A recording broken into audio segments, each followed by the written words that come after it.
What's up, everyone? Welcome to the Easter Pod. I'm your host, Corey Easterday, and on this episode, we are chatting with the one and only Jason Allen King. As you may have heard me talk a little bit in the intro to last week's episode with George Marks, this is a very exciting time. We are in a brand new era for the Easter Pod. We just announced recently, if you missed it, on social media that we have some incredible looking and brand new design work for the podcast, courtesy of my friend JD Laird and his branding company, Token. Token is an incredible creative company. They did amazing work on this new branding for the Easter Pod. And not only that, but along with a new look, the Easter Pod and Easterday Creative, the company that my wife Megan and I own, are finally joining forces. So Easterday Creative and the Easter Pod, Megan and I have been dreaming up ways to connect these two things, creative enterprises, and to enhance the storytelling abilities of both Easterday Creative and the Easter Pod. So along with the team up, we have a renewed mission for the podcast. The renewed mission is to bring you stories of rad humans who inspire you to engage the world with creativity and hope. And today's guest is certainly one of those people. So excited for you to hear this conversation. Before I get into all that, again, always have to give a shout out to everyone who listens, supports, shares, just has been involved with the podcast in any way, shape, or form. It's been a true community effort in a lot of ways, and I love it. And I love the opportunity to highlight a lot of the rad humans that Megan and I have the pleasure of knowing. So thank you, thank you, thank you.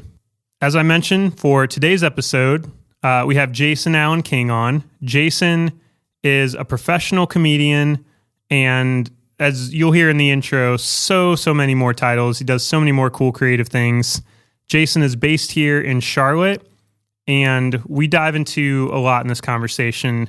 I was just listening back to it on my way in to record this intro, and man, just a ton of fun chatting with Jason, talking about comedy, how he and I got connected, his comedic journey as a stand-up and all the other ways that he has created and some of the other cool projects he's worked on, what it's been like for him to teach other comedians, just performance stuff, performing stand-up in general. This has been a new adventure for me, but it's something Jason's done a very long time, being involved in the comedy scene, not only here in Charlotte, but elsewhere, and making a livelihood of this. And it's just been, it was so cool for us to be able to talk about life philosophies, and it was just a great time hanging out, having fun, telling jokes, all that good stuff. So really excited for you to dive into this episode. And of course, make sure to check out our last episode with my dear friend and goalkeeper for Charlotte FC, George Marks.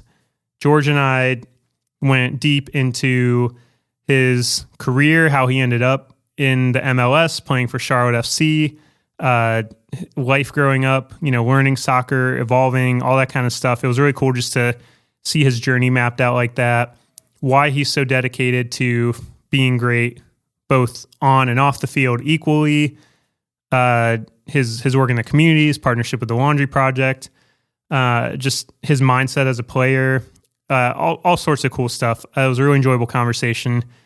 And at the time of this recording, the Charlotte FC season, year 3, I believe, is kicking off on Saturday, which is super exciting. I'll be at the game. We got a Laundry Project this weekend. A lot of cool stuff going on. So it was just really, really cool to be able to sit down, chat with George, and get to know more of his story. Be sure to follow the show on social media at the Easter Pod and subscribe on your podcast platform of choice so that you never miss an episode. And if you feel so inclined, if you're digging the show, you like what you hear, you like these conversations, please feel free to leave a rating or a review on Apple, Spotify, share with friends. All that stuff really, really helps the show. Before we dive in to my conversation with Jason, special thanks to my friend Speak Seldom for creating the music for this episode, and to my guy JD Laird and Token for helping to produce this episode. Be sure to check out Token's work by visiting tokencreative.co.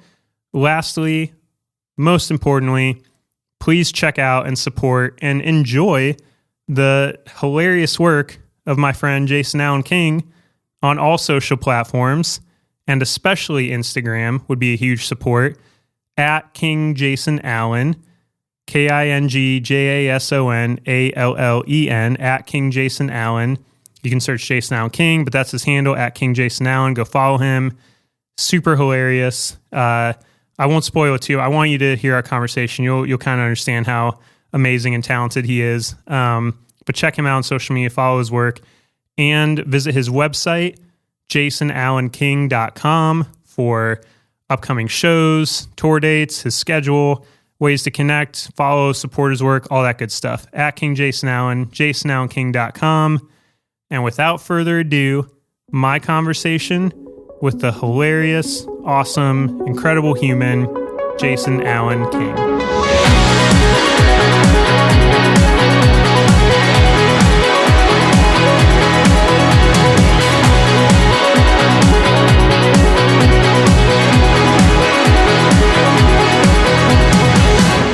So, for this episode of the Easter Pod, we have a very special guest indeed.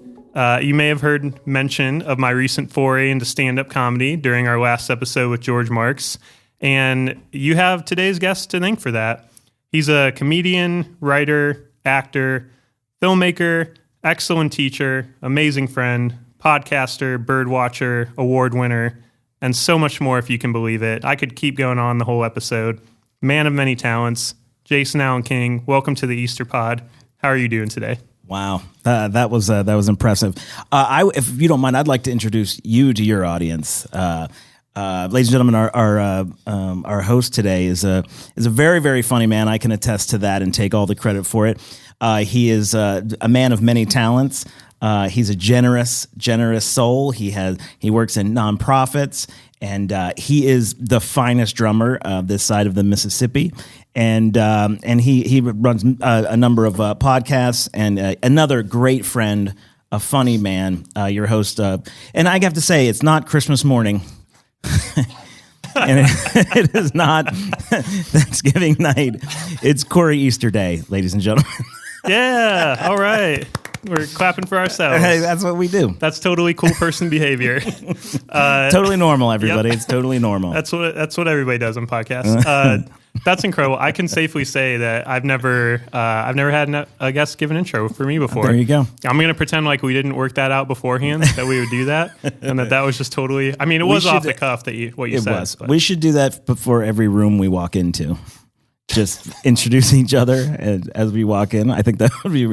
It wouldn't weird anybody out. No, just have. We need to get somebody to like walk in with a trumpet and like a banner hanging down or something, and then give us our grand entrance, and then we do like a little vaudevillian stage routine for like 30 seconds, and then just a lot of poking eyes and hitting each other with hammers and stuff. That would be great. Three Stooges. I would do that.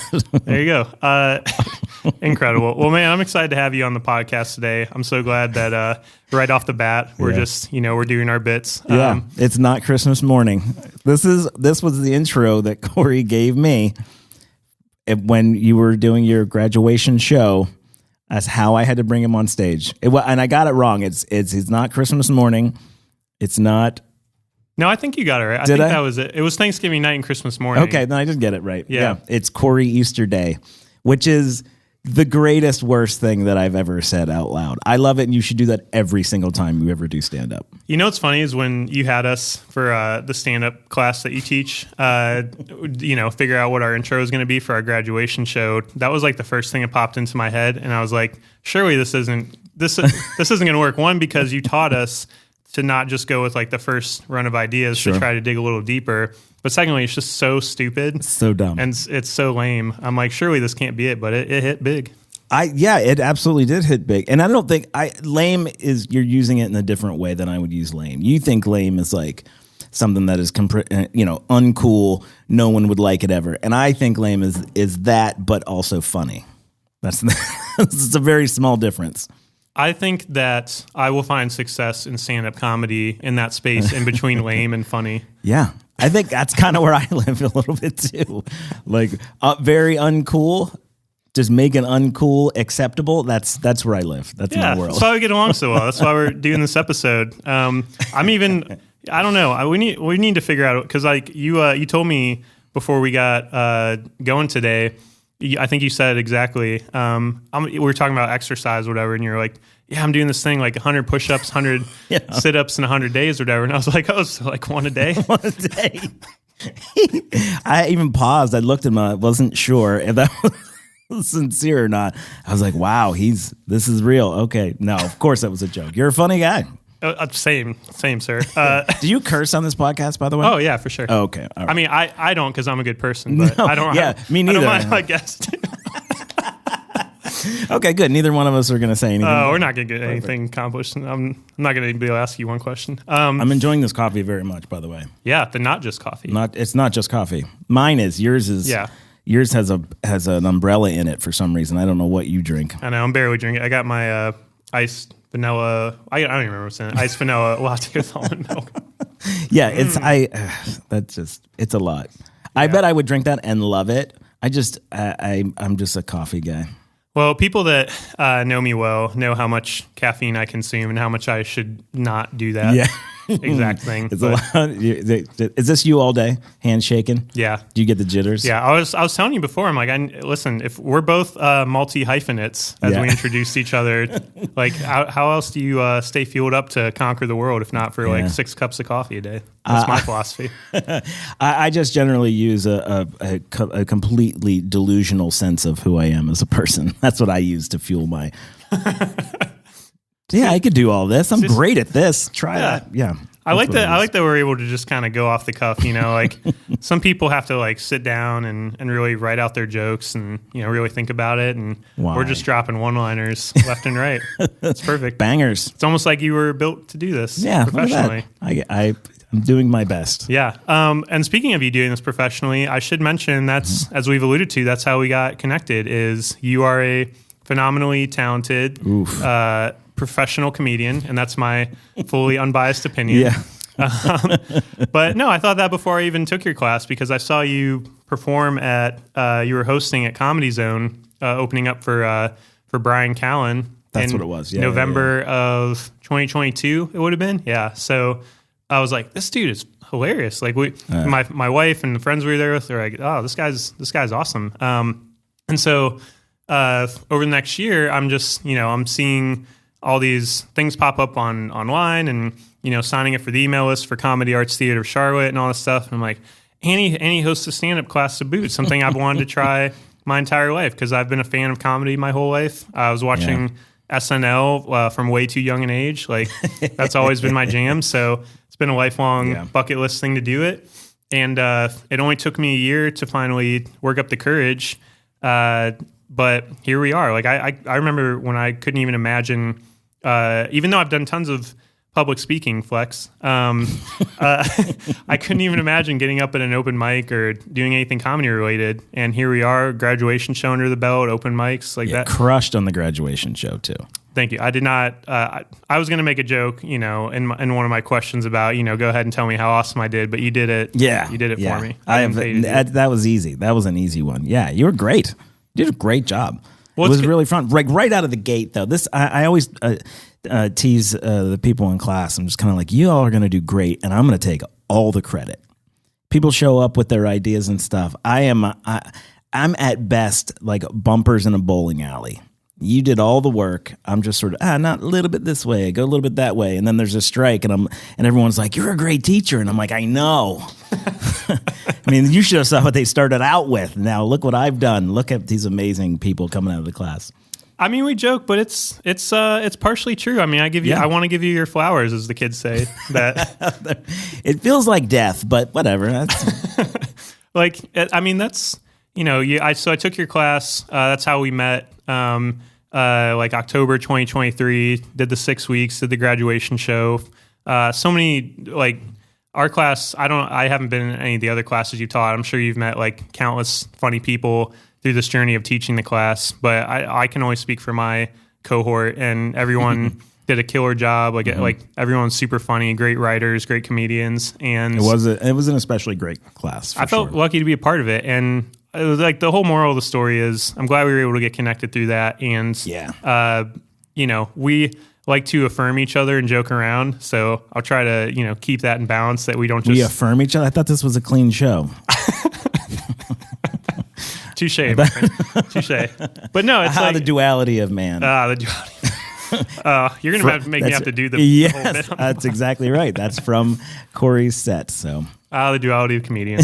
But no, it's like, you joke about taking credit, but honestly, it's, to go from something that I only ever dreamed of doing for the first 34 years of my existence to feeling like I had the tools and resources and wherewithal to actually put on a good comedy show, you do deserve a lot of credit for that. I appreciate it. I will say that I think that what the value to me of the class is that I think that I bring to it is two things. One, the first class and a half is, here is some structure. Here is something that people outside of stand-up have never thought about. They haven't thought about, what is this, a joke structure? How do you do it? Like, and to me, it's a very easy, like, ABC. If you do these things and then you practice at doing this in the writing process, I think you can get there. I think you'll learn how to write a joke in this respect.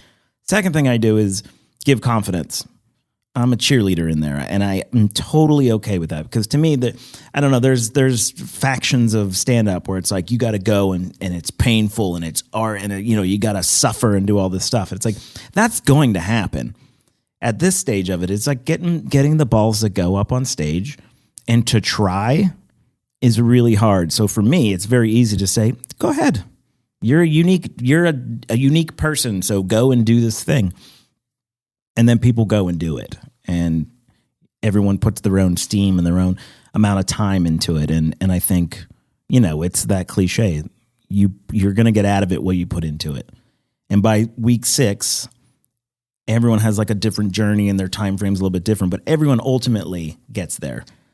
That they get motivated by the fear of the show is coming up quickly. Some people are there because and the light bulb hits a little quicker.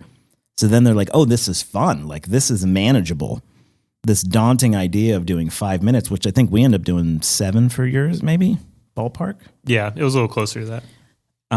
Each class is a little bit different depending on how many people are in there. And, you can do 4 minutes, you can do 3 minutes, or you can do, the most, is about 7 is what it came to. So to me, it's just people get, the enthusiasm will pick up at different times and different places. So I'm there to like promote that.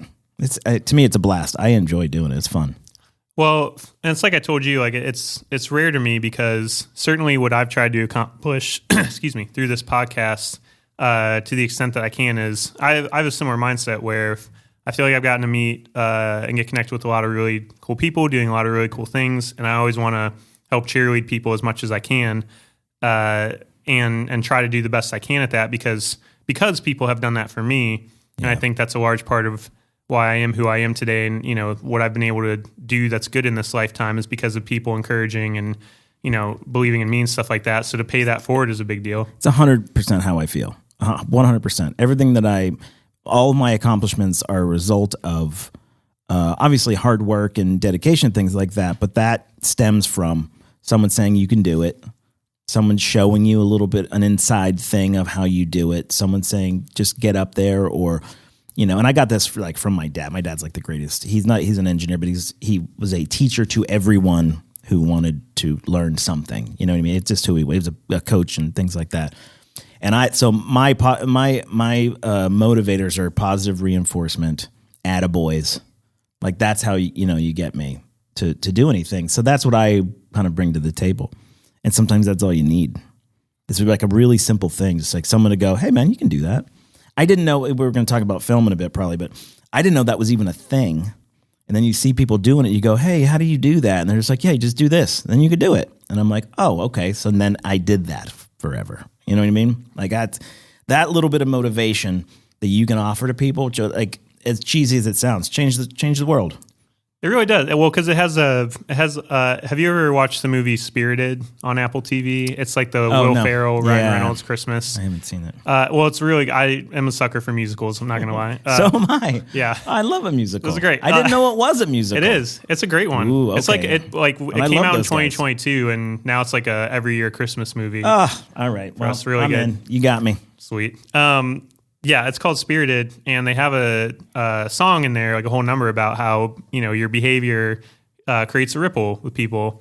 And I think that's true, like positively and negatively. So you give that positive reinforcement, you encourage someone, and it can have a world-changing impact in the way that it like ripples out. But I think what was cool about your class and you as a person in general is that I think it's rare to meet people that like we're all, to be clear, we're all selfish. We all have insecurities. We're all. Oh, it's a dark thing inside me. Yeah. Yeah. I got I got the darkness too. Like trust me. But I think which makes it what I'm about to say even more weighty is like when you can overcome that as a person in general and like actively be intentional to do something that's not focused on you, that's outside of yourself, that may have a positive impact on you, but is ultimately about building other people up. I think that's kind of a rarity in general. Yeah, well, that's a sad fact, I think, is how I would put that. Yeah. I think building people up. Being negative and being hard on people and that to me takes more effort than being easy. I think that people kick around that emotional intelligence. And I actually think that's probably my biggest strength. I'm not actually intelligent. I am, however, emotionally intelligent, in so much that not a lot of things bother me. Not, you know what I mean? And I think all those kinds of things, I think, promote the idea of going, oh, yeah, good job up there. Like, it's easy to tell somebody that, hey, I like that one joke. Or, those little things, it's easier to do that than to be snarky, Yeah. Which I also am, by the way. Oh, no doubt. My circle, my smaller sphere of people, I'm still a comic. I'm still very much, I've got bitterness. I've got, all those things still. But that's for me and close friends. And because it's also funny. That's how I knew you and I would continue to be friends beyond class because I did.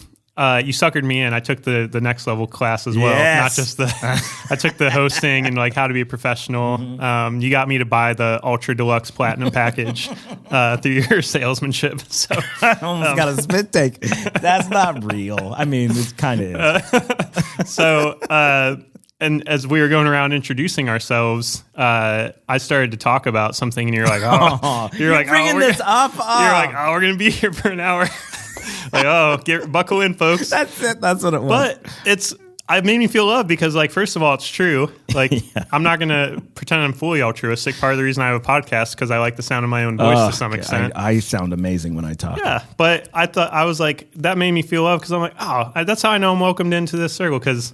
I think the snark can be very loving. Yeah, if they're not teasing, you're not pleasing. That sort of mentality. Wow, then I pleased a lot of people in my life right? Because I've been teased a lot. I do believe that I'm giving the keys away here a little bit. Like if I'm not kind of busting your balls a little bit and giving you a little bit of the business, that's probably not a great sign. Not that anyone cares either way, but like that's just a little bit of inside the.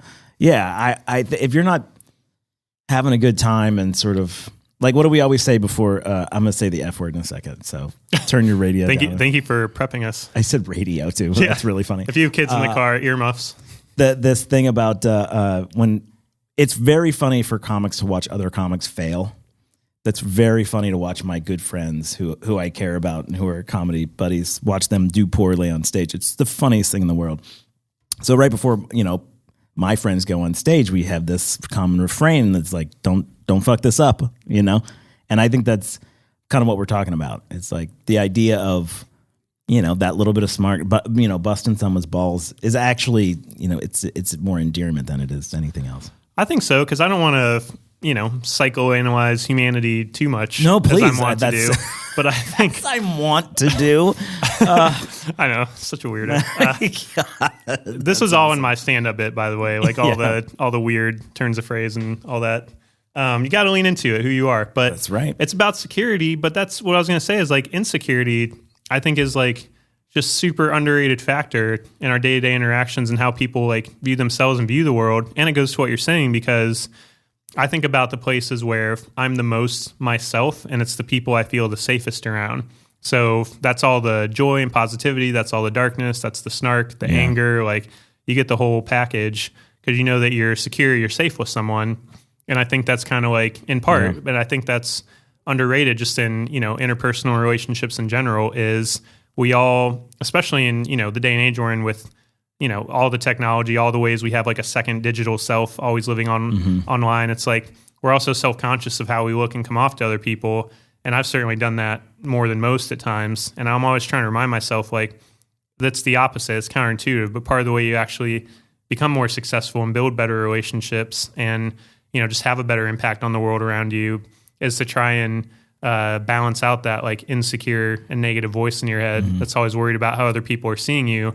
And if I'm being honest, like those are the times, I'm about to say the A word, those are the times I've been the biggest asshole in my life. Is when I'm the most insecure and I'm the most like unsure of my own place in the world.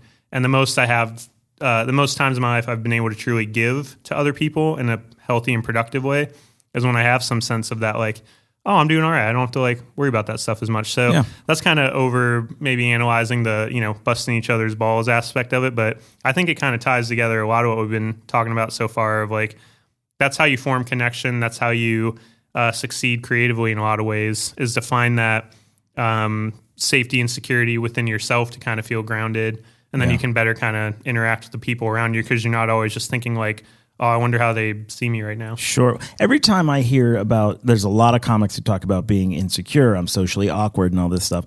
Obviously I don't know their experiences, but for me, I have a couple different reactions when I hear that. Because just to tee this up a little bit, I mean, it's a lot of comics talk about it. I'm socially awkward. And my brain, I'm always like, yeah, everyone is. It's a spectrum, but it's uncomfortable situations are uncomfortable for everyone.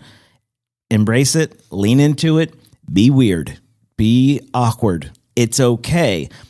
I think the anxiety about the awkwardness is worse than the awkwardness. Does that make sense? 100%. And for me, I'm like, every time I hear it, I'm like, I feel bad for them, but I also kind of want to like, hey, it's okay. It's all the coolest person is feeling what you're feeling. They either embrace it or disguise it better or whatever it is. So yeah, do that. I'm weird. I'm awkward. I'm also pretty easygoing and that's my, a little bit of superpower, I think, is just my ease of being around people and interacting with people. So, a lot of people are probably hearing that going, well, why are you talking about awkward people then? And I'm like, because I feel awkward. I get embarrassed. It's one of my least favorite things is to admit that, because I don't think I can really be embarrassed, but it happens. Like, I think that's okay. Being embarrassed, it's like it puts your feet on the ground. It makes you very present in where you're at. All this stuff does that, this awkwardness or whatever. And I think that's it's like this secret little like positive thing that comes from these moments of being awkward. They always tell you, like, live in the present, be where you're at, be in the moment where you're at. There's no other better way to do that than to be in that position, be awkward, be unsure. And that's one of the reasons I think there's so much value to acting, to stand-up comedy, because you have to be acting. And I even heard it was on Hot Ones. You ever watch Hot Ones? Kate Blanchett was on there, and she was talking about, she's like, yeah, acting is so awkward. She's like, it's so embarrassing. And I'm like, wait a second.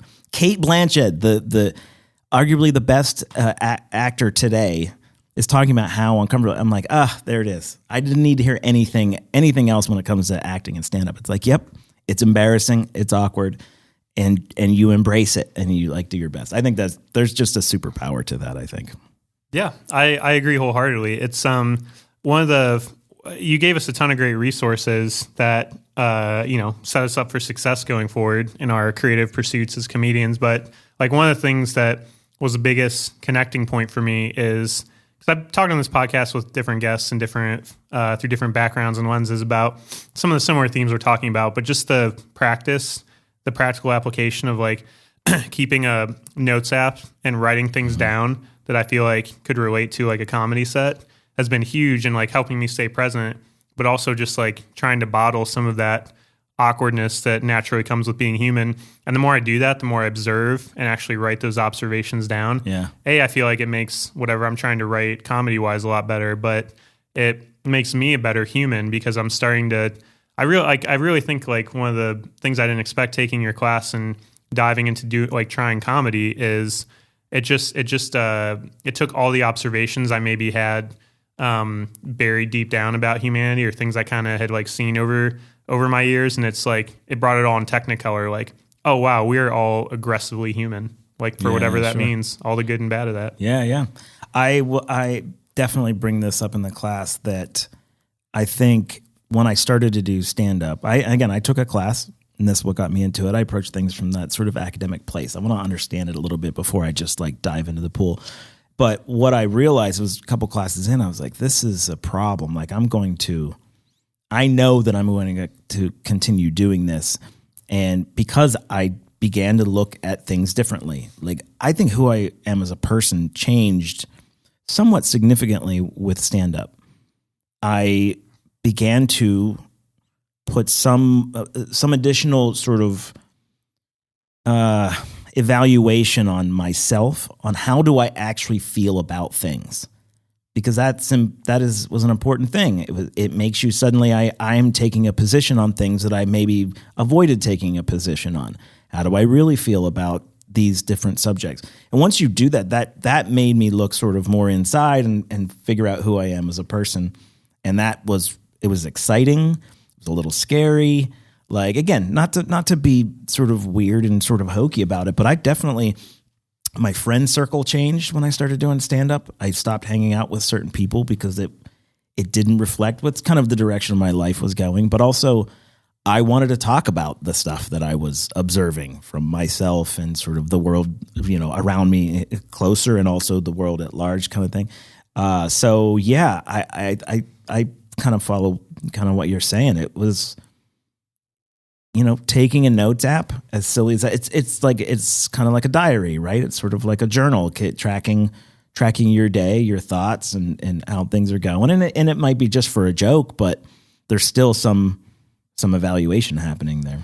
Well, you brought up a good point about the self-reflective nature of it too. Yeah. So you're always doing both. We always do both instinctively, just for our own like survival as human beings. But you're always observing the world outside of you. But then you're trying to observe what's going, just the basic self-awareness. Mm-hmm. I think when you can do both of those, or like you at least have a mindset to do both of those, I think that creates a lot more overall balance. Not that balance is ever perfectly achieved, but I think it just makes you better creatively and better interacting in your relationships when you can try to look inward also. Mm-hmm. And the fact that I can even say on my own podcast, there's times when I'm an asshole and whatever, I mean, just being able to and let me pat myself on the back for that. Please, for sure. Please do. Yeah, Thank you. Of course. You haven't been affirming me enough. So I need an affirmation like every 2 minutes on the, so I got to get that rate up. But no, I just think having the ability to self-reflect and be self-aware, and then, I don't know. It's, what I'm talking about. I think it's there's two things with stand-up that I push in the class. And the second part of it is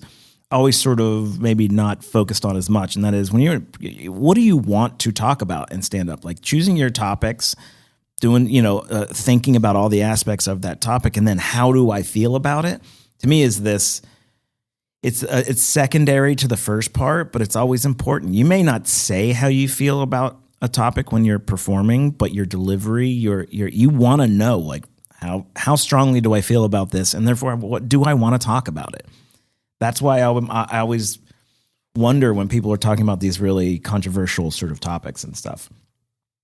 I ask, like, why do you want to talk about that?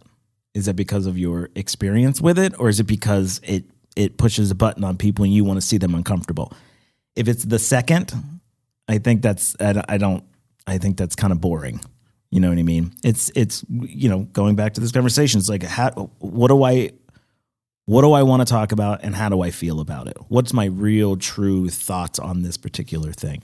And again, I'm not saying you have to say what that truth is in stand up, and you can still make jokes about it, but it's like you gotta know where you stand before you're doing this stuff. One of the most helpful things you said to help me craft my own routine is during your platinum level masterclass was how dare you? Yeah. Listen, if I'm going to take it, I got to be able to dish it out. That's right, buddy. Is like, the being self-deprecating is, I think I made a joke where I like phrase it as like, oh, I'm so pathetic or whatever. Yeah. And you're like, wow, you just went for it, huh? Like, it's like being I mean, you can say it better than I can, but just the idea that being self-deprecating isn't just like, like crapping on yourself and being, oh, I'm the worst or whatever. It's like taking power back for some of those things and like being more clever with it. Yeah, I think there's a misunderstanding of what self-deprecation is. It's, it's not necessarily just making yourself the butt of the joke. I think everyone thinks it's like, oh, you just make fun of yourself. It's like, no, not really. It's about taking those things about yourself that are maybe obvious to people and are often the target that you've experienced. And you take that and then one, by bringing it up at all, you've taken some power to it. And then spinning that negative thing to be a positive. Slide it in there. Slide in the I'm a short guy. I make that kind of interesting, fun. I say a little bit of what people are thinking, but I say it in a way that is a positive and uplifting, as opposed to I suck. Like, I'm short. I can't do things. I look different. Like all that. It just sounds so. People are gonna Yeah, they're gonna pity you. They're gonna pity you. It's like no. My goal isn't for pity. My goal is to make you laugh and to entertain in a way that I can still sleep at night. I still need to. I'm bringing this stuff up because it's obvious and I kind of have to, and also to take some power back. There's a person in class, I've brought this up a couple times, and I don't want to say who it is, but they have an especially unique sounding voice. That's something like literally how they speak is a unique sound compared to what we're used to hearing. And and they were like, this is something that has been a source of embarrassment, and really that made them very self-conscious throughout their whole lives. And then that became something that they sort of talked a lot about in their show.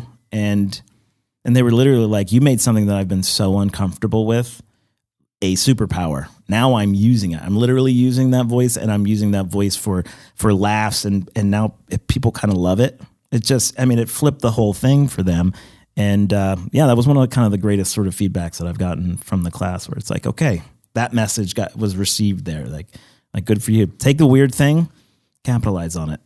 Yeah, it's interesting. Like my whole life, seeing comedians use just comedy as an art form in all kinds of different ways, and I didn't realize that comedy could be empowering as an art form, or maybe I had never really fully thought of it that way, because you tend to think of it like making fun of people, or you're just talking about really like controversial topics, this, that, the other. Like you never maybe intuitively be like, oh, this can actually be a very empowering experience. Yeah.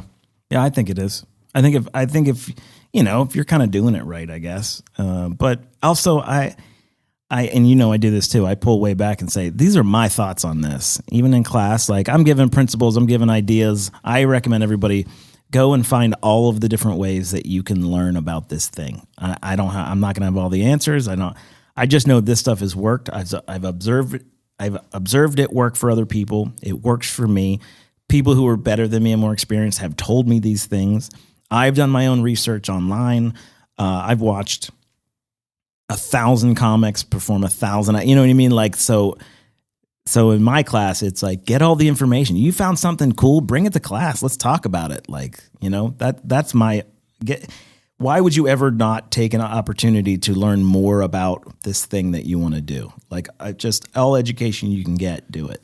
Well, 100% agree with that. And that brings up a good, question that maybe I should have asked you like 20 minutes ago. But like, here we go. What, and for my own curiosity too, because I don't know that we dove into this too much in class, because you were, trying to help us out a lot. But I'm just kind of curious, like, your background, how you even got into comedy, like the journey, kind of broadly speaking, that led you to where you are today. Because it's not, not every day you meet folks that are able to do this to the level that you're doing it. And obviously, the caveat of like, we all have areas to improve and ways to grow or whatever, but you're doing it, you're out there like doing what a lot of people would aspire to do in comedy. So I'm just curious the path that, even got you to that. Yeah. I got into, I guess it was, I don't want to say dates, we don't talk about age on this podcast, but I was working in film for a long time. So I still work in the film industry. And, at some point you go from working on somebody else's project to wanting to do your own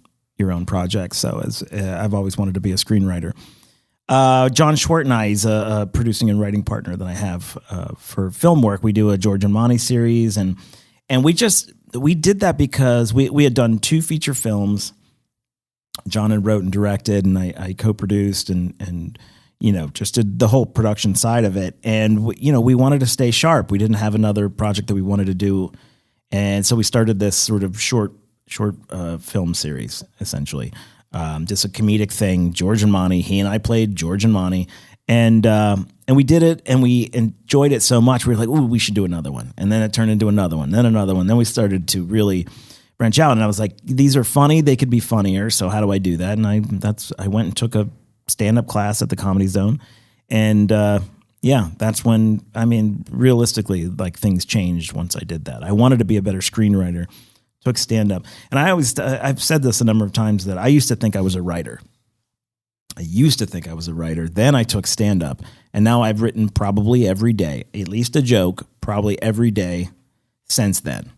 I was like, oh, I thought I was a writer before. I didn't even know what it meant.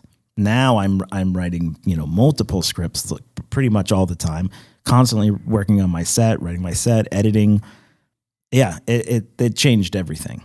Honestly, it made me a better, I think, filmmaker. It made me, better at everything. And that was the idea came from. I want to be a better screenwriter. How do I tell a better joke? To, I love doing this as much as anything else I've ever done. So, yeah. And what was that connection of? Now I want to teach people. Oh, that's an interesting idea. A really good question. I went from. I will say this. I've been very sheepish about doing the class because why? Why me? You know what I mean? Like, a lot of people in town who have been doing it a lot longer than I have. And my successes, I love where I'm at and what I'm doing. And yeah, it was definitely something I thought a long time about. And the folks over at Catch, Kevin Shimko is a good friend of mine. He asked me a number of times before, ultimately, because they wanted to bring stand-up into the theater, because they teach, improv classes and things like that. So yeah, for me, I kind of started writing out what I wanted to do, what I want to talk about over a long time. And once I felt like I was in a place to say, okay, if you've never done this before and you come in, I can do that. And I want to make sure people know that that's what I'm teaching right off the ground. How do you do this? I'm not like I said, I can name, 20 people who've been doing it longer than me, but I do think that I mentioned my dad and things like that. There's a lot of value to sort of teaching people and getting in there and getting in early and saying, here's what I think it is, and go. And watching them go. That's very rewarding. Kind of doing the editing and looking at jokes all day, love it. That is very self-serving to me. Looking at other people's material and trying to help punch it up and give them some direction.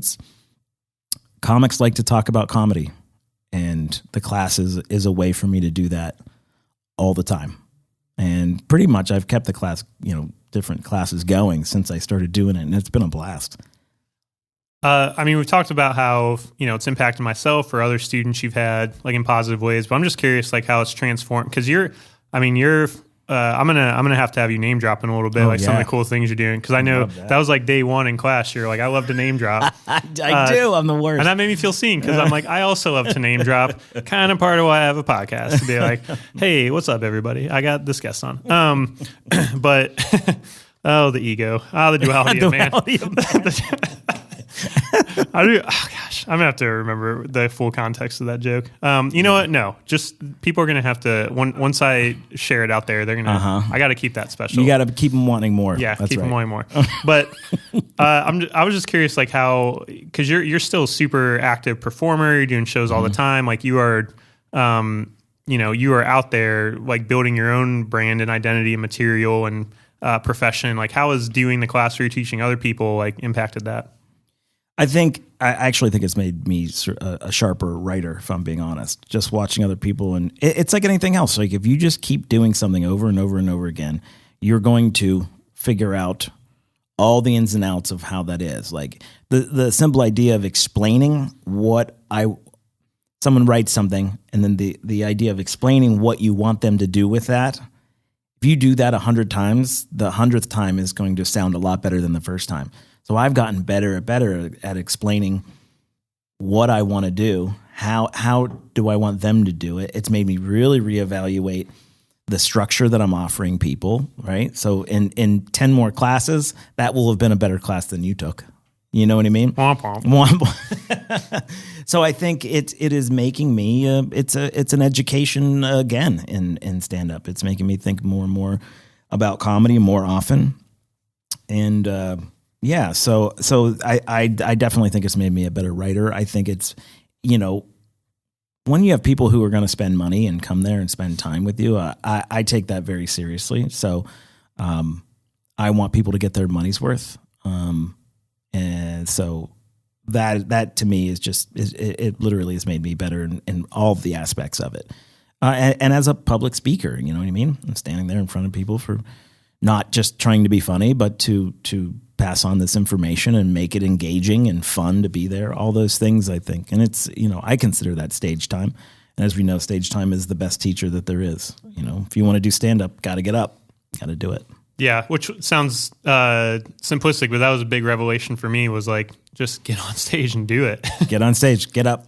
Never know what you're made of till you're actually like doing it and trying it. And I think that's an underrated thing creatively, is just being willing to like fail and, like we were talking about earlier, just embarrass yourself, so to speak. And even realize like it's not that embarrassing. Like you get up there, you tell a joke. Yeah. That was I don't know if I shared this with you, but one of the first classes I did where we were on stage sharing jokes we had written, I said something and nobody laughed, and I was like, oh, that's what it feels like.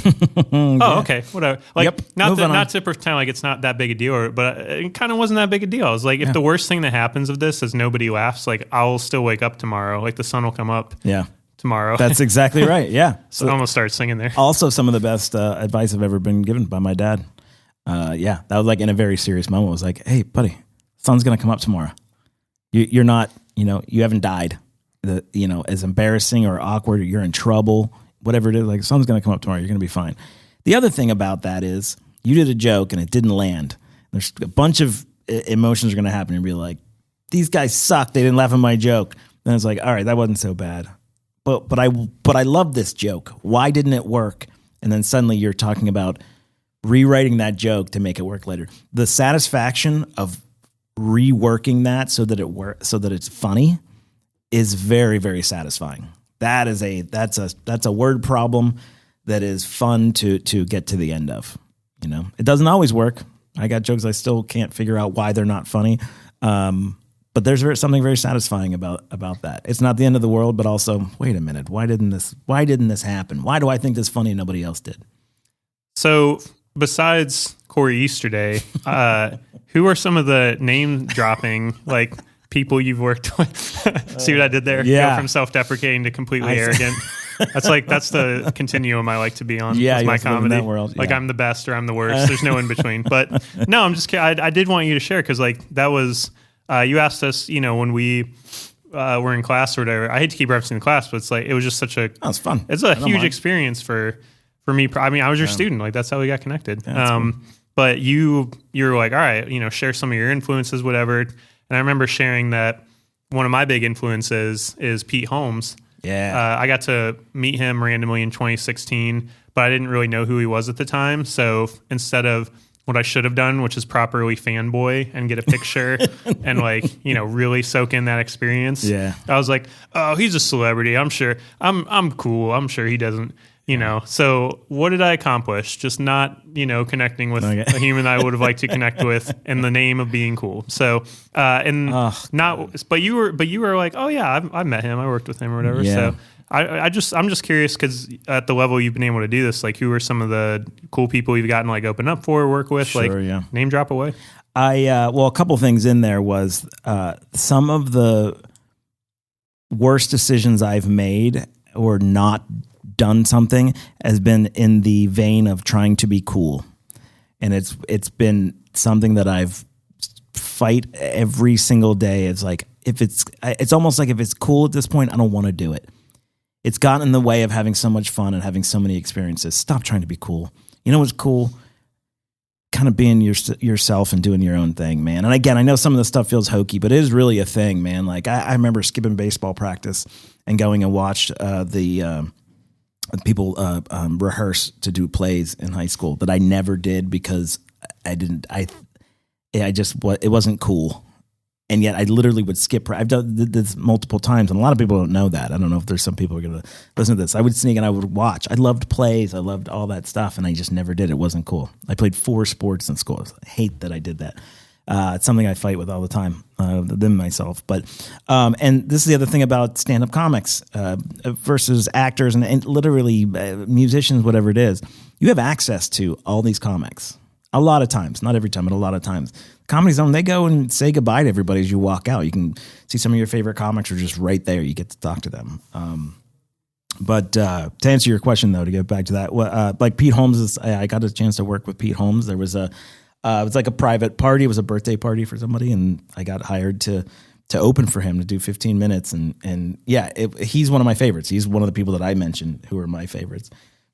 Excuse me. And yeah, I just remember kind of walking him back. And speaking of being cool and not cool, Pete Holmes has this persona, right? And he's sort of, from Crashing on HBO and that kind of stuff, where he's kind of nerdy. He's kind of nerdy religious and blah, blah, blah. And went back, he's the coolest guy. I went to the back, he's like jean jacket, long hair. He's just kind of sitting back, going over his notes. And he's like, hey, what's up, man? And we hung out. I was like, he was the guy on stage, but also so much cooler, like in person. I was like, oh, okay, you really are kind of playing this sort of character yourself. So he was cool. I mean, it's dumb things like he gave me his email because he was cool. And he was like, hey, if you're at the show coming up in Charlotte in a couple months, like hit me up, I'll get you a ticket. And that email address is, I'm kidding. Yeah, I'm just trying to think of all the people that I've worked with. Like I always tell the story about hosting for Bill Burr when he came to town. It's one of my favorite comedy stories. I'll tell it. Him and Paul Verzi, who has specials, Joe Bartnick, all these. He brought 2 of his comedy buddies. Paul Verzi, on his own right, is like amazing. He's got specials on, I believe, Netflix and that, and you should check it out. He came to town. They did 2 shows at the Comedy Zone, and the Zone asked me to host for them and for Bill, and I was like, I would love that. That sounds amazing. A lot of times when people come to town, you don't know if they want to host or not. 9 times out of 10 they do. Sometimes they don't. And I remember it was a big deal. I mean, the place both shows sold out in 5 minutes or whatever it was. Like everybody wanted to see him.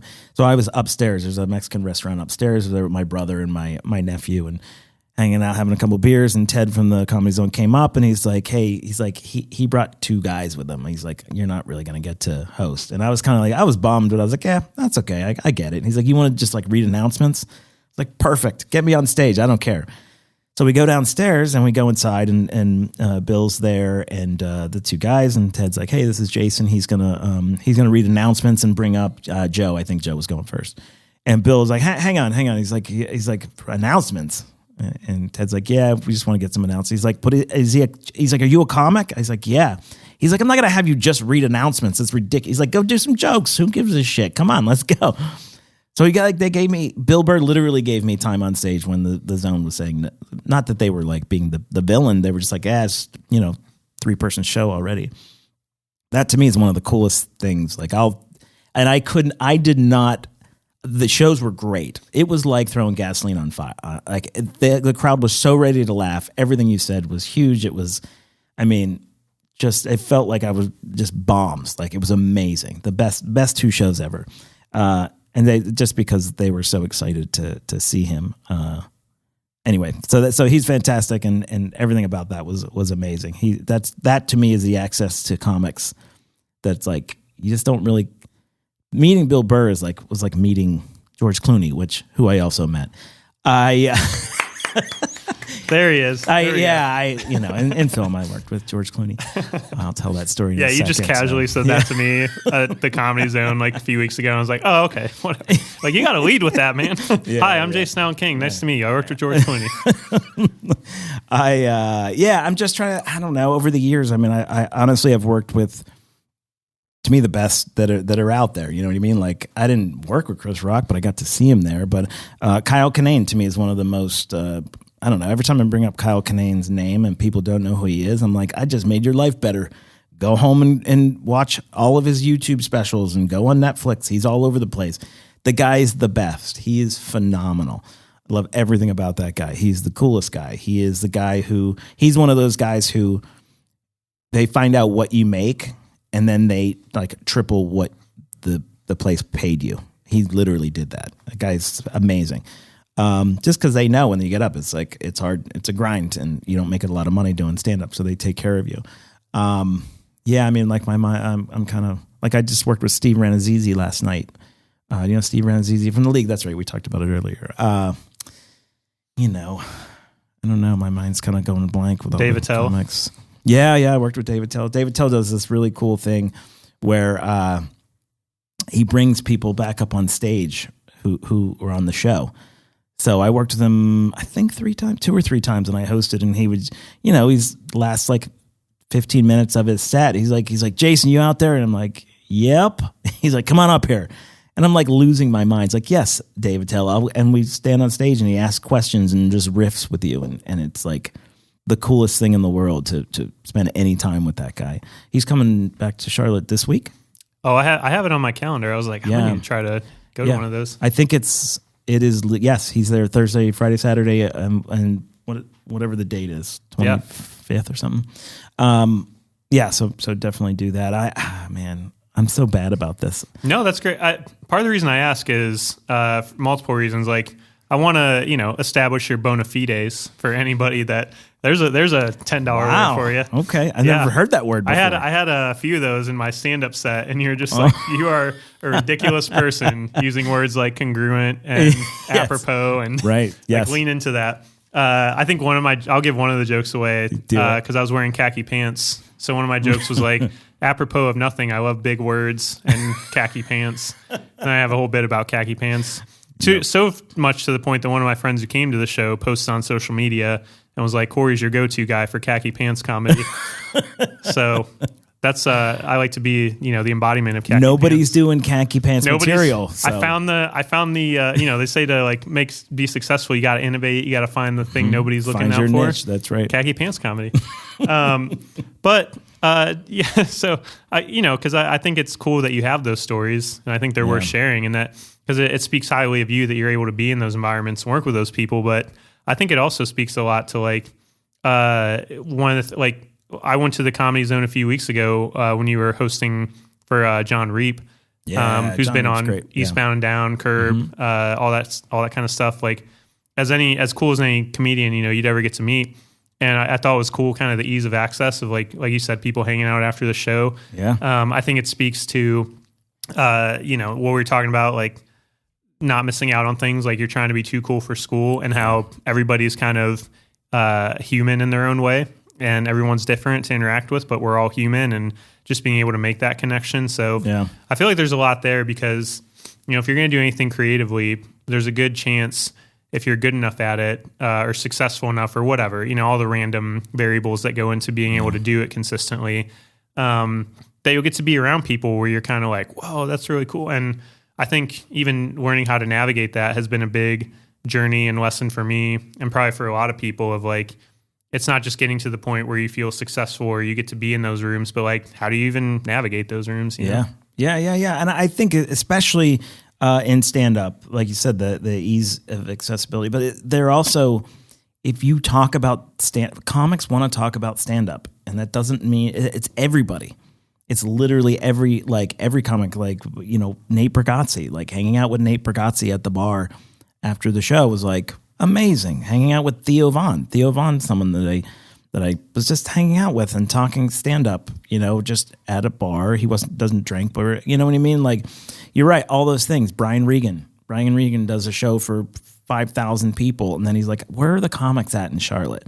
They literally bring him to the Comedy Zone, and then he comes and hangs out, and we all shoot the shit, talk about stand-up, and it's like, why is Brian Regan talking to me about stand-up right now? It's remarkable. I mean, yeah, they just want to. And the idea that, that you're peers might be too strong of a word, but you're a peer. You're also doing it, It's a lot of people holding court, and you take advantage of your moments when you have them to chime in, but it's about fun stories and listening to them, impart wisdom, things like that. I think that's part of the edification, right? It's learning how to be in those rooms, and being a good hang is something that I really promote a lot in being successful. Oh, for sure. Yeah. I mean, first of all, that's a great word. Back to my church days, edification. That's good. I'm glad. You're welcome. I want to be in edifying rooms and being an edifying person. I'm so glad you said that. But I have an English degree. I don't know if I dropped that or not. But no, you see, this is why I want to have you on the pod. It's like interviewing an onion. There's layers, there's levels to this game. There's levels to Jason Allen King. And I was gonna say, like, one day, I'll be name dropping you to my grandchildren. Like, yeah, they're gonna be like, "Who?" Yeah, you wouldn't know. I mean, go back and listen to my podcast. Right. Go download it into your brain implant or whatever. Right. Yeah. Watch it on your hand. Yeah, exactly. Your dad was one of the 3 million people at that time that had a podcast. Right. I was super unique. Or your granddad.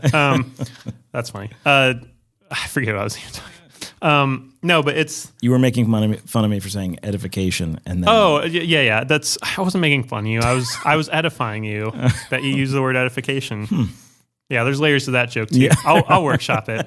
See, this is great. They're not all home runs. That's right. They're not all great. You got to workshop some of them. Being a good hang, I think, is what started. 100%. Yeah, that's why I want that's something I realized because for a long time in my life growing up, and not so much of any fault of my own. Like, I was a kid going through a lot of stuff, but I realized the more I don't know, I forget if we were talking about this off air or on air, but just the idea that having encouragement from people and people believing in you, and then you being able to do that for others, I think can be summed up in a lot of ways of all that's wrapped up into being a good hang. Being a good hang doesn't mean you're just a people pleaser, or you're always super self-conscious, or you're always looking for the angle of how can this benefit me? Mm-hmm. I think it kind of wraps up a lot of what we've been talking about. It's just learning how to be a good human, being attuned to the other people around you, being empathetic, not being afraid to talk about yourself when it's appropriate, have good self-confidence. So I feel like a lot of whatever the industry, creatively, comedy, otherwise, I think you can get pretty far by being a good hang. I think most of the time I'll get work because I'm easy to get along with. I think being funny is fourth on the list. You know what I mean? That is a real thing. And I do things, and this is from the platinum class, was something that I do that I don't know that everybody does, but to me, this would be something that's kind of important, right? There's a lot of comedians who are addicted. They're addicted to various things. I want to find out. I don't bring drinks into the green room until I find out if they drink, right? That to me is one version of being a good hang. I don't want to just walk in there with with whiskey for someone who's struggling with that kind of thing. I don't want to. It's just that to me is just the things to pay attention to kind of get ahead and just be self-aware in those moments. You know what I mean? There's nothing worse than sitting with some people who, especially people that you admire, and then there's a 5-year comic who's talking the whole time about comedy. It's yeah, this guy's been in it for 35 years, and the reason why we're all here, why don't we let them chat about it?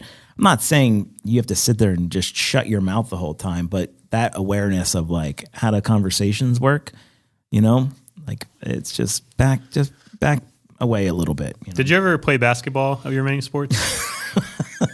I am 5 feet tall. I did not play basketball. Listen, we're in Charlotte. Have you not heard of Muggsy Bogues? It's totally plausible. My favorite's Air Bud. Oh, yeah. That's incredible. But I was all that to make the analogy. I view it a lot. I did play basketball, not very well, mind you. Even though I'm 6'4". But I love the sport, and I've studied it a lot over the years. It's I compare it a lot to being a good point guard.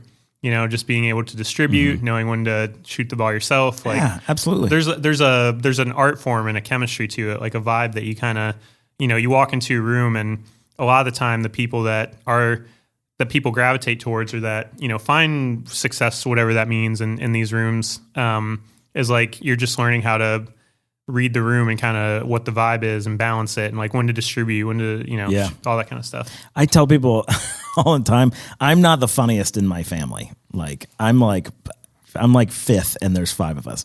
And my one brother in particular, my brother Russ, he's just the most entertaining guy in the world. He's the most liked human I've ever met.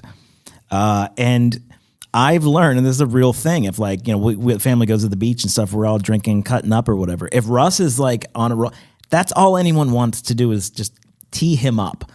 So I'll be there trying to make jokes and be like, not tonight. It's Russ's night, that kind of a thing. Like that to me is it's the greatest thing in the world to see. You'd be like, it's just tee him up, make him the. Not that I'm doing it. He's just running away with it. He's having a great time. So let him sort of run the room. Why would I want to try to get in the way of that? I would just slow the party down. Again, all versions of making it a good hang. Who are the comedians you've listed people that you've gotten to interact with. I'm sure they're on the list, but like, who are the comedians that inspire your work? That's a good question. I think, everyone thinks I work really clean. I'm not, I have the ability to work clean, but I'm not always like a clean comic. I'll put it like that. And you mentioned David Tell. David Tell to me has been a favorite for a very long time.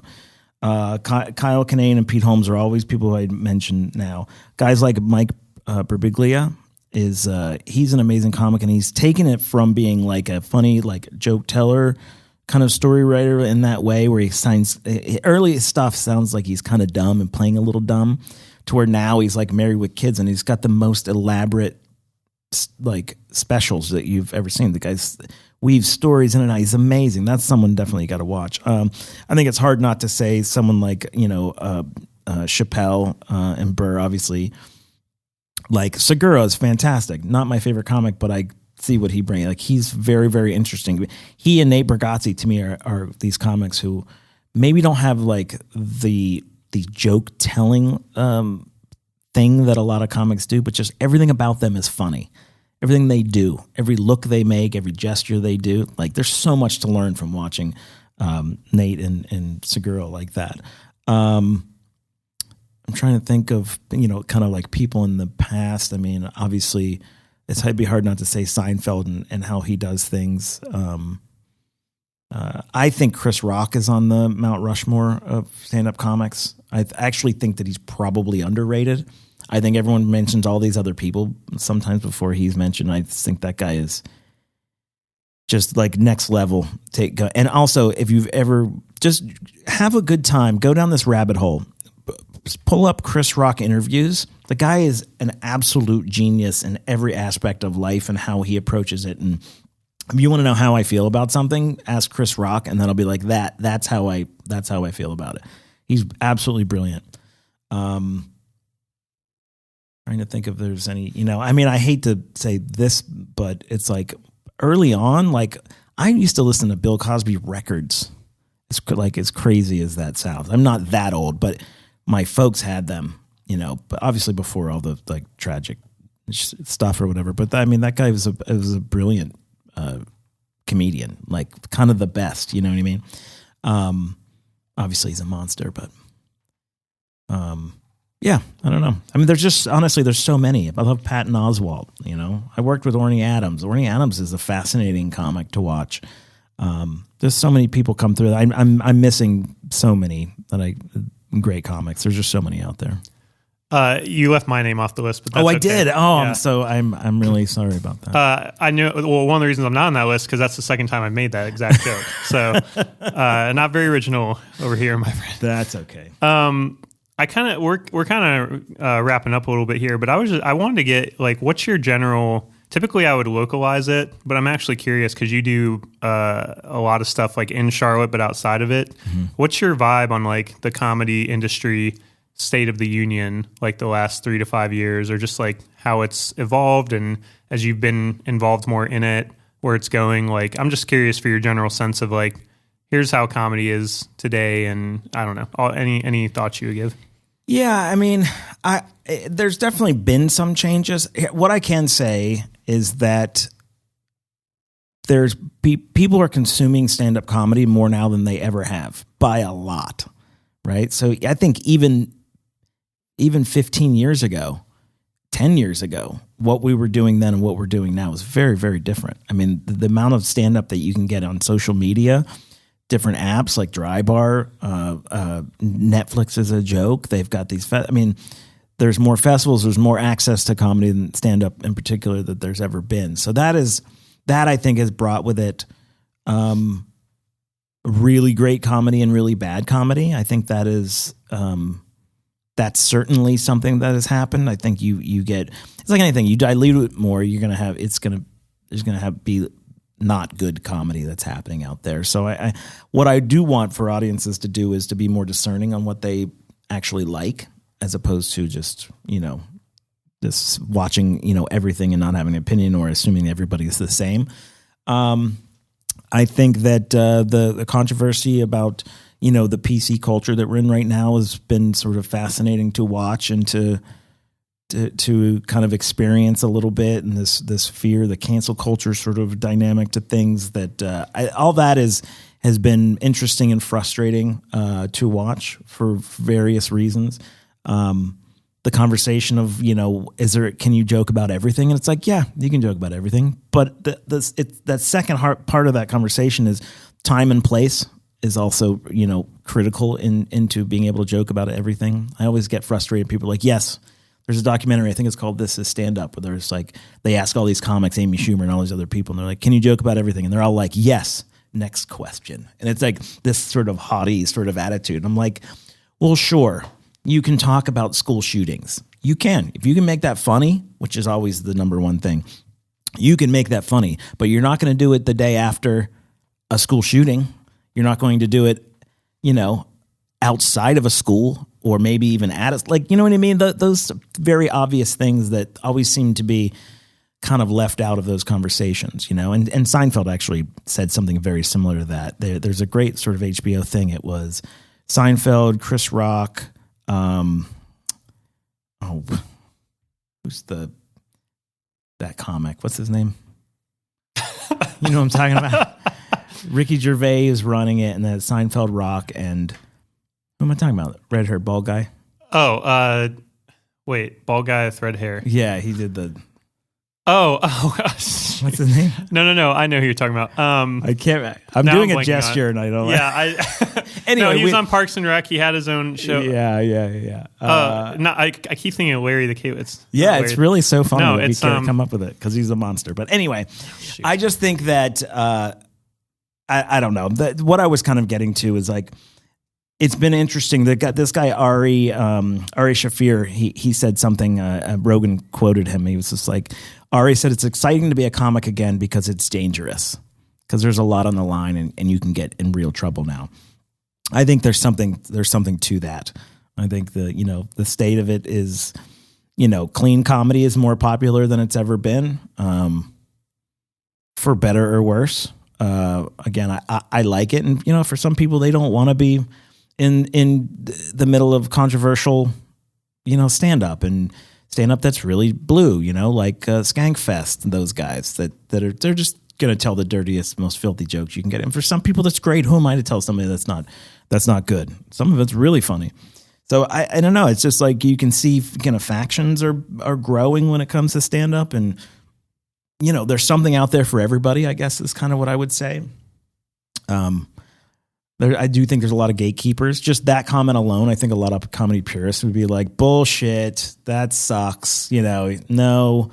And I get really frustrated. I get frustrated with a lot of kind of stand-up sort of culture and philosophies about stand-up that are like, what? If it's art, then if it's good for you, then it's art. You know what I mean? I don't know. I definitely push back a little bit about everybody who has their reasons and their why something is good or bad. It's like, hey man, people have different experiences and values, so who am I to say what's funny to them or not? For me, I think the best thing a comic can do, keep your head down, write the jokes that you like and that you think are funny, and go and get everywhere you can possibly get on stage. That to me is what the state is. Keep my head down, perform as much as I can, work as hard as I can, write the best jokes I can, and then if people like it, then I'll get to keep doing this. How's that? That's beautifully said. edifying state of the union of comedy. I don't know if it's edifying. I just want to bring that word back. I just want to keep hearing myself talk, if you can't tell. Yeah. No, I love it. Louis C.K. is who we were trying to think of. Oh, yeah, that's who it was. I have so kind of purged Louis in my vernacular. It was bugging the crap out of me. That was going to be, like, if I didn't figure it out, like, I'm glad you were sharing everything you were sharing, but I confess that I was frantically Googling. So I'm going to have to listen back to fully soak in. Yeah. Great podcast hosting practice, by the way. Just completely... ignore what your guest is saying. Something else. I could have just brushed past that, but I couldn't, because he was like, anyway. Well, no, I'm glad I figured it out, because that would have bugged me incessantly, like for the next few hours. But yeah, it was Louis C.K. But to your point of what you were sharing is like there has been obviously him and among many other comedians so much controversy and what I'll say is I think that what's part of the hesitation for someone like myself that had never tried stand-up before is you do worry about those things. Like you don't want to put your foot in your mouth, say the wrong thing. Sure. Even on this podcast, like I've had past episodes where I'm like, thank God for editing, because I'm super anxious about something I said that honestly probably no one would have thought twice about. But just because it's that day and age where things can get aggregated and it can just be so crazy. Yeah. That aggregated, I think is the right word. It blows up beyond something that you're like, what? Why are we still talking about this right now? It's like what I'm trying to say is and I think what you said much more eloquently than me is like, I doubt that. You really do feel like for me as a brand new comedian and you as someone that's been doing this a long time, I feel like you do feel like you're trying to always navigate like what the industry is, what's going to help you be successful without the least amount of like pushback or resistance or. That's not the right, but you're just trying to navigate the landscape because it's ever changing, it's ever shifting, cultural and social norms, all that kind of stuff. It's like, and because as the comedian, and apologies if you said this while I was Googling, but I think you might agree. I feel like what I've always understood comedy to be in part is you're putting a kind of a mirror on society in a lot of ways. Sure. So I think that a lot of what we've seen with people is like, that people have gone through. I think it's, I think it's not truthful to put it all under this umbrella of like PC culture. You're worried about, people on the internet taking it out of hand. I think some of it, what people have experienced with, getting in trouble for certain things is very well deserved. And I think it's like, you're also trying to navigate that. Like, all right, I don't want to do something that is going to like ruffle I'm just trying to have fun with it. I don't want to like, yeah, if you're going to, it's literally the idea of like, we're playing with fire a little bit. Yeah, right? that's a good way to say what I'm trying to say. We're playing with fire. So you want to, play with it in such a way that you're getting very close to it being dangerous. But it's like anything else, I think, when it comes to stand up. If you make it funny and it's a poignant take and it's not just a mean-spirited thing, I think you can pull it off. Guys like Daniel Tosh and Anthony Jeselnik are some of the hard, I will call them hard hitting, right, with really edgy blues stuff. But they do it in such a way that it's like they're not trying to hurt anybody. They're not trying to do any of that stuff. They're trying to say the things that are taboo because taboo is funny. I'm 100% behind that. It's when people come out and they're just blatantly being shitty people. I have no use for that. Yeah, you can tell it's a big difference. Yeah, and again, I don't want to police what's funny and what's not, because if some people are listening to that and they think it's fun and funny, it might not be for me. But I also not trying to take food out of their mouth by getting them out of the picture. Well, and to your credit, I always thought you did a great job in class. If somebody brought up a joke that felt a little more uncouth or whatever, you didn't just like jump down their throat or shame them for it or like, oh, you're a terrible person, why would you even say that? Sure. You're just trying to help them navigate like, all right, we need to form this into something that's going to like actually connect with an audience. Yeah, or prepare them for an outcome. Yeah. Right? That's, I think, one of the other things in class where it's like, this is your show, you can do whatever jokes you want, but here's what may happen as a result of that. Not like you're going to get canceled, but like, the audience might pull back and you may lose them, or this is why some people find this to be a little like kind of problematic when you do this style of joke. So for me, I want it to be informational and not like, don't do that. You know what I mean? That's kind of was my idea. Yeah, and that's, in my word salad, that's kind of what I was trying to get around to as well. Is like there's a way to like navigate everything we're talking about like in the comedy space, and do it in a way that's going to help you be a better comedian and help you connect with audiences, but also not put you where you're just afraid all the time. Yes. Yeah. Right. I think that's like even me trying to talk through that. I'm like, oh, I got to go back and edit what I'm saying. I have this fear about it. It's like you're trying to remove that fear, but to do that, I think focusing on being funny and, being clever and like connecting with people and all that, and just not being a shitty person, like you said, I think. Yeah. And one thing I would say from, on behalf of comics is for audiences just because someone made a bad joke, you don't need to blow up their whole world either. You know what I mean? Like, it's like mistakes could be made. This is who they are now. Maybe it's not who they always have been. Like, I do think that the idea of, coming down on comics all the time for jokes that have maybe been one or two jokes in a set or something like that, it's like easy, right? Like, I don't think there's any reason to, they're not being hurtful on purpose. Like, I know intent is a difficult thing to kind of prove even, like, I don't know. I feel like it's sometimes a little frustrating to have to talk about some of this stuff. Because of, people who have different values. It's like your value is different than mine. It's not better than mine. It's different than mine. So I think if everyone understood that, I think we'd probably all get along a little bit better.